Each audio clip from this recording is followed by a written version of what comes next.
Good to see everybody this morning. Ladies and gentlemen, now in the hands of our capable city clerk, Ms. Lisa Carroll. This is the pre-meeting of the Mobile City Council, Tuesday, September the 3rd. We have approval of minutes from August the 27th. Any issues, anyone? Appeals, we have requests for waiver of the noise ordinance on September the 11th through the 13th, 7 p.m. until 10 p.m. on Union Avenue, and October 19th from 12 p.m. until 4 p.m. at Public Safety Memorial Park. Any issue pen or Dave's? Public hearings today is a public hearing to consider adoption of the 2024-2025 General Fund, Capital Improvement Fund, and Convention Center Fund budgets. Presentation of petitions and other communications to the council. Christopher McGraw proposed a Cup Series track by NASCAR at Hank Aaron Stadium as revenue source. Dr. Sharon Ingram, comments about denied zoning request.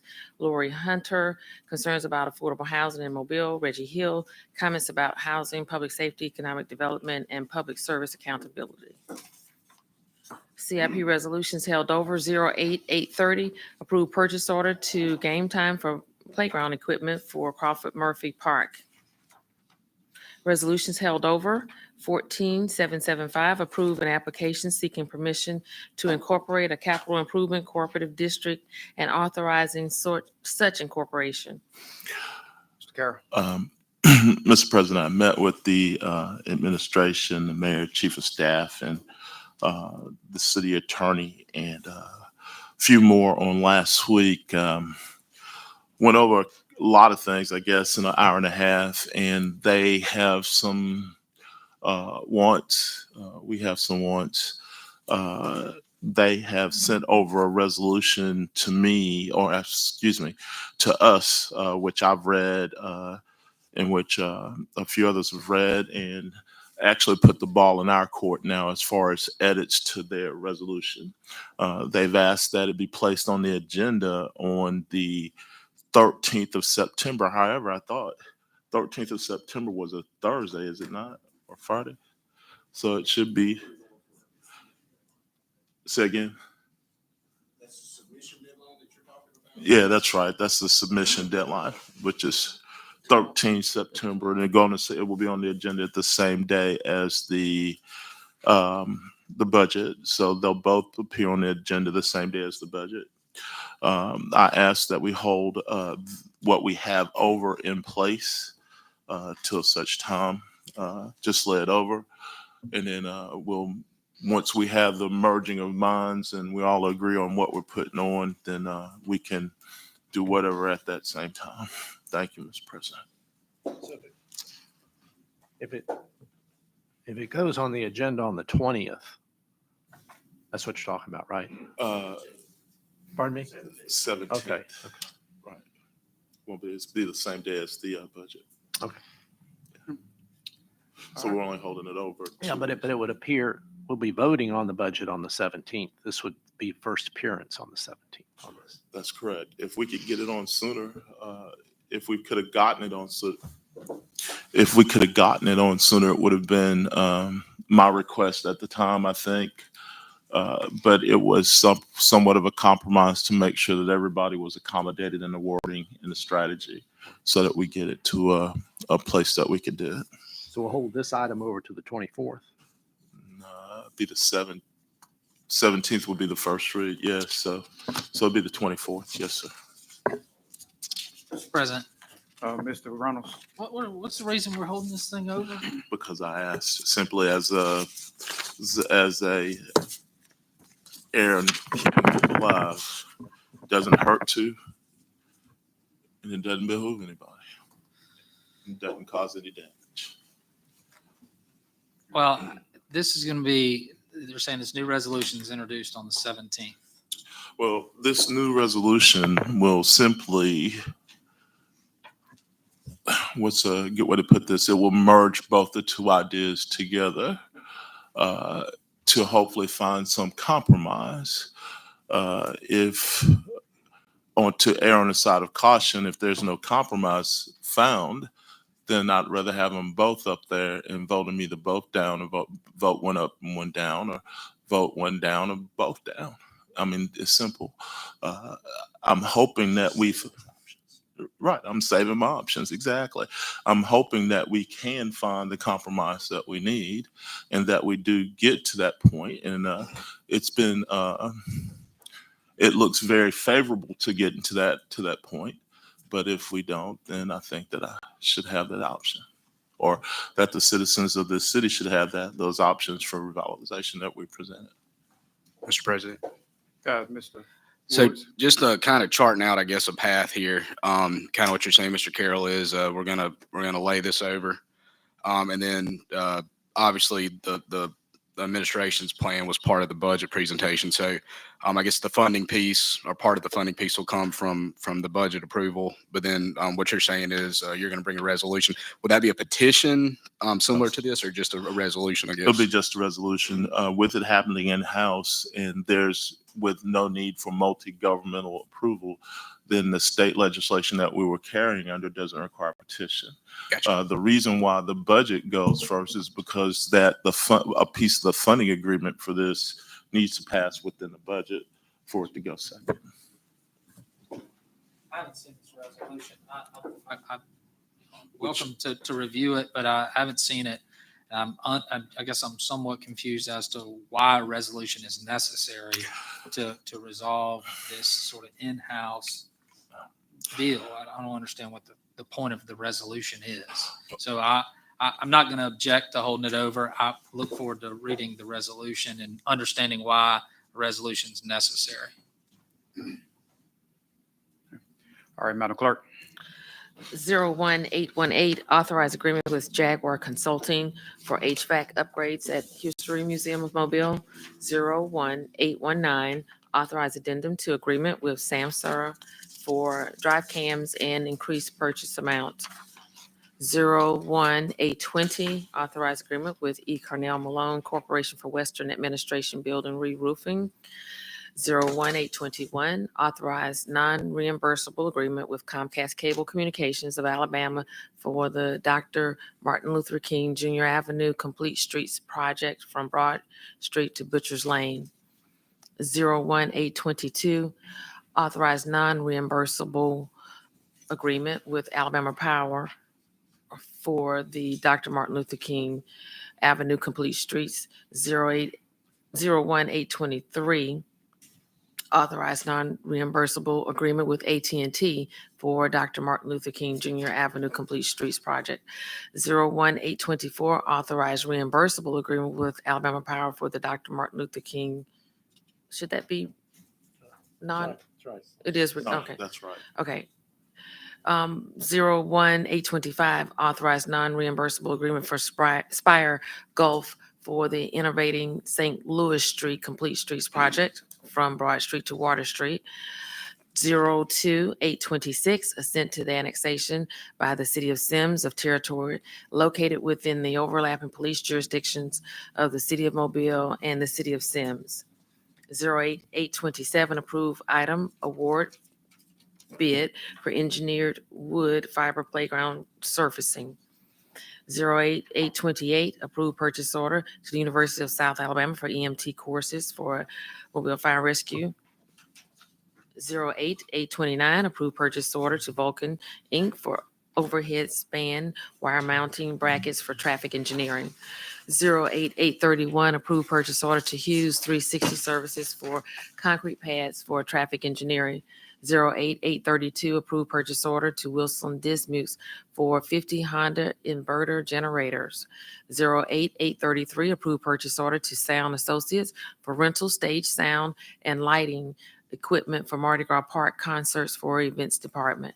08834, approved purchase order to Chris Lavorne pile drivers for removal and disposal of abandoned vessel from Dog River. 08835, approved purchase order to Celebrite for subscription for forensic extraction device. 08836, approved purchase order to Gauss for bulletproof vests for Mobile Police Department. 25837, authorize and accept permanent sidewalk easements for Dr. Martin Luther King Jr. Avenue Complete Streets Project. It's 37-838. Consider the application of Safe Ride Transport to operate a sedan service. Consent resolutions being introduced. 03-839, appoint Michael Looney to the Citizens Parks and Recreation Advisory Committee. 31-840, authorize the mayor to apply, accept, and receive a grant from the National Weather Service Program Office for a comprehensive emergency action plan, $250,000, no local match.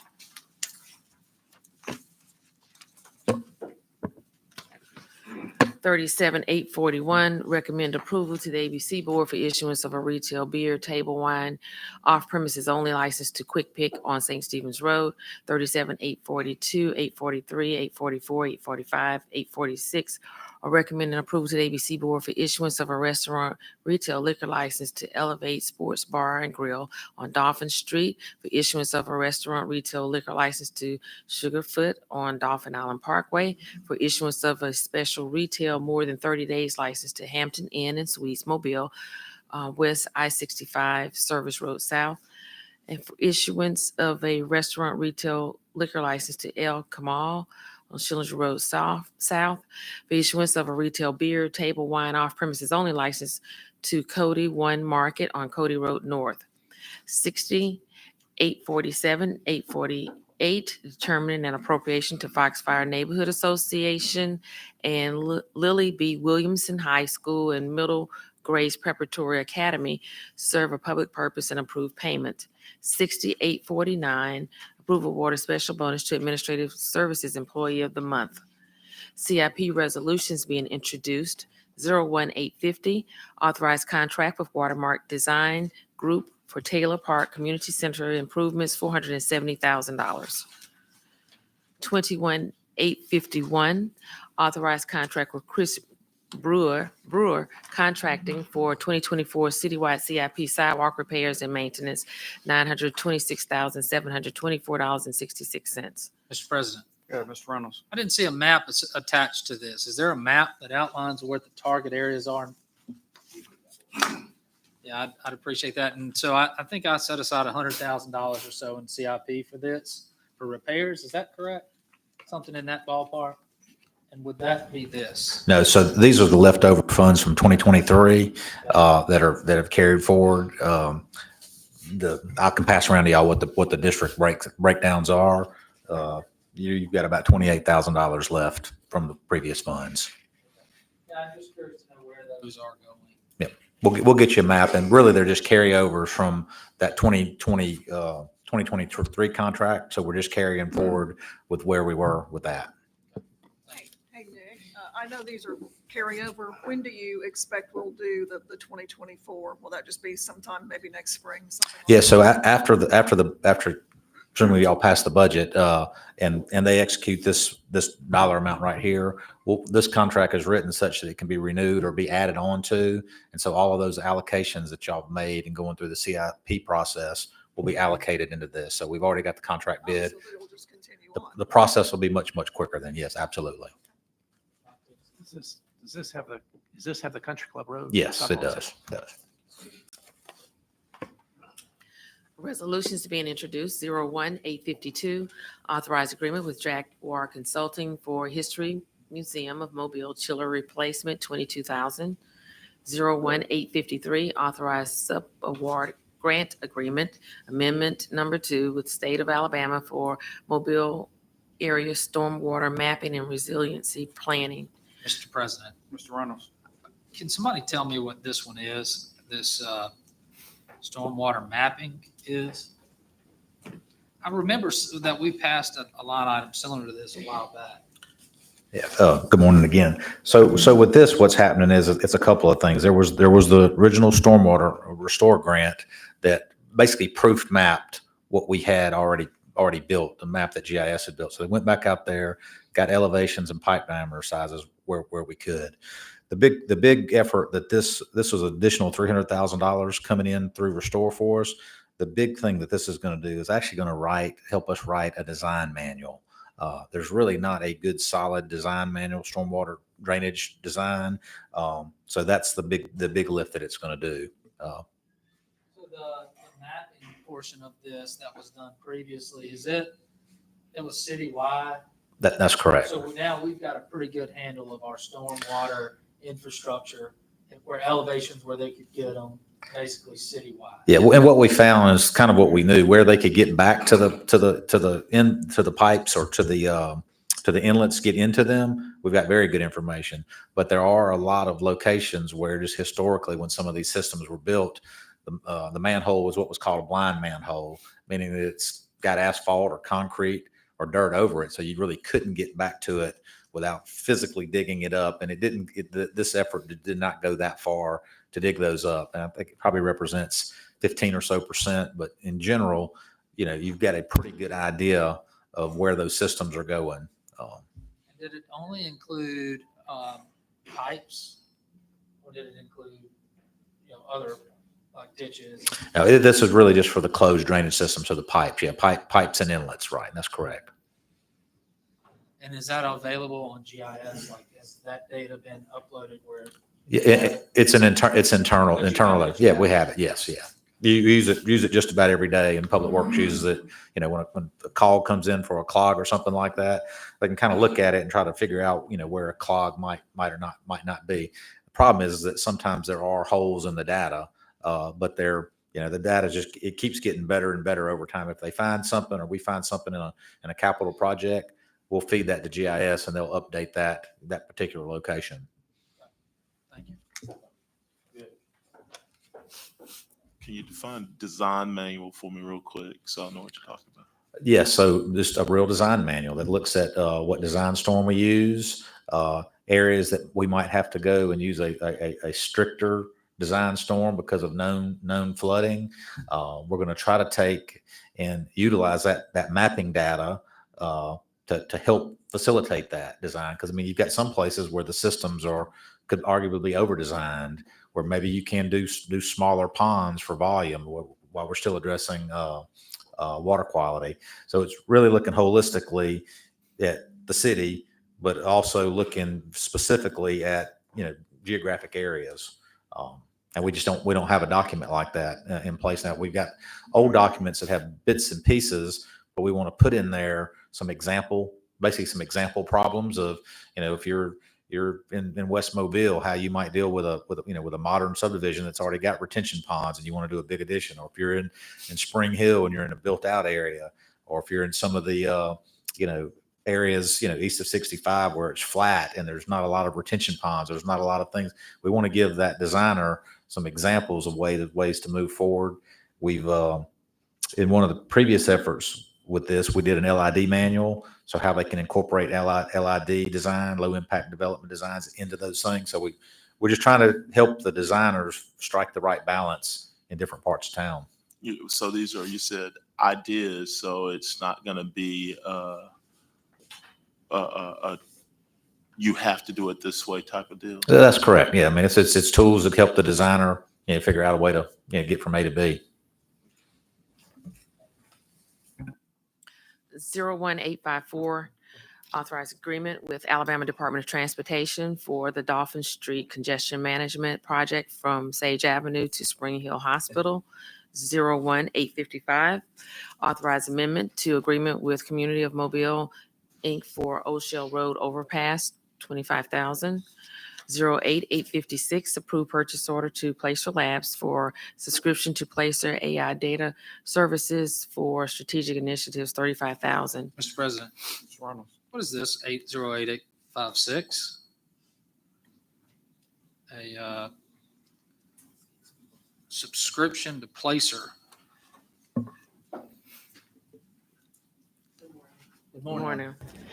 So the Placer AI is a software that allows us to get numbers and data. So it's who uses it? Visit Mobile uses it to track data about visitors that come here and how they move throughout the city. So we're getting that to track our events in our different departments. But and I don't know all of the other tools that we'll use, but Jason with Strategic Initiatives is using that with Public Works to track a lot of data that we want to be able to collect. I can get you more information. 08-857, approve purchase order to Savant Learning Systems doing business as Virtual Academy for a subscription for virtual peace officer training for Mobile Police Department, $20,000. 08-858, approve purchase order to Faro Technology for subscription for 3D visual software equipment and support services, Mobile Police Department, $16,280. 09-859, adopt the 2024-2025 General Fund, Capital Improvement Fund, Convention Center Fund budgets. 21-860, authorized contract amendment number 2 with Mott McDonald, Alabama for Dolphin Street AlDOT project increase of $68,011. 25-861, authorize non-exclusive access easement and right-of-way agreement for access to 4231 Shipyard Road. 6862, 863, and 864 are authorizing settlement agreement and release of claims. Call for public hearings. 41-865, call for public hearing to consider assenting to the vacation of a portion of right-of-way located on Ellis Avenue, scheduled October the 8th. Announcements. Wait, just a second. Isn't Ellis Avenue, isn't that the personnel board? So I didn't know there was any property right there. That's Waffle House, a church, personnel board. Is there a piece of property there? I think this is going to be the Woodcock area. So as they develop that there's a right of way that actually goes beyond the street into the That's right. the property. Yeah. That's right. Mr. Penn, and then Mr. Days. All right, thank you, Mr. President. On 08-857, what is consisted of the virtual peace officer training? Like, what is the that training consist of? Good morning. So that allows our officers to get virtual training up to 6 hours the state will allow them to have, which that means we'll have more time to train on other things during their in-service training. So there's thousands of hours of training video in that software. And what does the training consist of? I'm sorry? What does the training consist of? It's thousands of hours of, Oh, it's not, it's a bunch of. yeah, there's various, but then it'll allow us to backfill other training during in-service. Mr. Days. Ms. Gregory and then Mr. Carroll.